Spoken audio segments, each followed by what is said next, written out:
Hey guys, welcome back! 24 years have passed since the Raptor was released, and I must say that it still holds up today. My first experience with it was provided by a shareware version available for DOS, which included the first episode, Bravo Sector, and its music, composed by Matt Murphy, still pounds in my mind since then.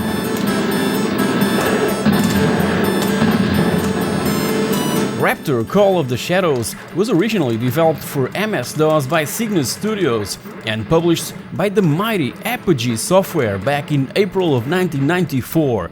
It was in fact placed in store shelves on April 1st of 1994. When Apogee announced to the public that Raptor would be available on that day, everyone thought that it was an April Fool's joke, but it wasn't. And the game was supposed to be called Mercenary 2029 and not Raptor Call of the Shadows. Scott Host, lead programmer, told in an interview that the name Raptor came after the Cygnus team went to watch Jurassic Park along with id Software's team and ended up concluding that Raptor would make a better title than Mercenary. By that time, Cygnus and id Software were based in the same building during the time period when Doom and Doom 2 were developed. Raptor Call of the Shadows is divided into 3 sectors: Bravo Sector, Tango Sector and Our Regions, each one composed of a total of 9 levels. As for its plot, is as basic as being sent on interplanetary missions to destroy everything that crosses our path, in this case, the Megacorp's thugs.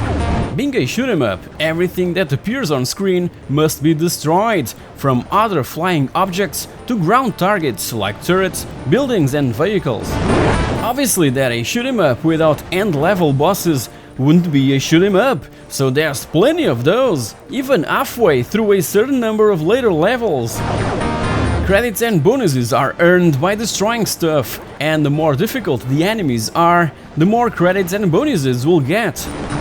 The player has only 1 life, but there's an energy meter that makes Raptor stand out from most shoot-'em-ups available until then. Also, a save option is available between levels that is really welcomed in this type of games. Our ship can withstand quite a huge amount of damage, always having the chance to upgrade it with shields and more powerful weapons that can be bought or collected using the credit and purchase system implemented. When facing the various types of enemies, we can dynamically switch between the weapons installed to face with the situation in hand, cause some weapons can only hit airborne targets and other only ground targets. Even so, there's a few that can hit both, so these last ones are pretty practical. The more original weapons present must be the auto-tracking turrets, and besides the Mega Bomb that will destroy everything on screen, including enemy bullets and projectiles, there's this weapon that fires continuous instant beams capable of penetrating and destroying multiple targets in one shot. Also, we can purchase a certain item called the Ion Scanner that, when confronting a level boss, can measure its own energy and damage meter. As said, Raptor was originally developed for MS-DOS, but 5 years later, Mountain King Studios, the rebranded Cygnus Studios, re-released it for Windows that featured not only slightly improved graphics and audio, but also feedback controller support. On the other hand, keyboard and mouse controls were incomprehensibly crippled. What were they thinking?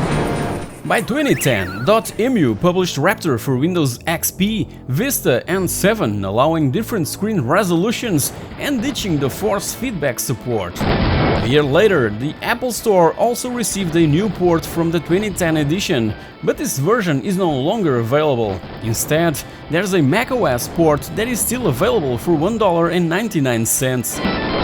By 2015, achievements and cloud saving were added to Raptor for an exclusive Steam release for PC and Mac. Raptor came after Galactrix, the first game by Scott Host, and a sort of spiritual sequel came later in 1997, Demon Star. Raptor Call of the Shadows was considered the best shareware game back in 1994, and remember, this ain't no dinosaur game.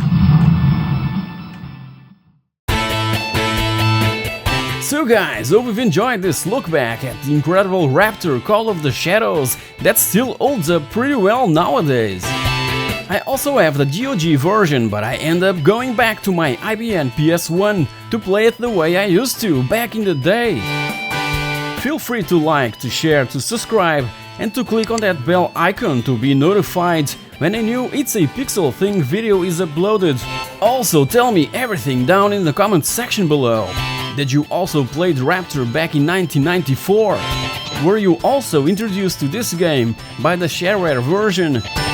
Shareware was huge back then, and Apogee was one of the biggest names in the business. Also, when confronted by the question of a possible sequel to Raptor, Scott Host simply answered yes! So I guess that 2019 will be the year, cause Raptor Call of the Shadows will be celebrating its 25th anniversary. Thank you very much for watching, and I'll see you all in my next episode.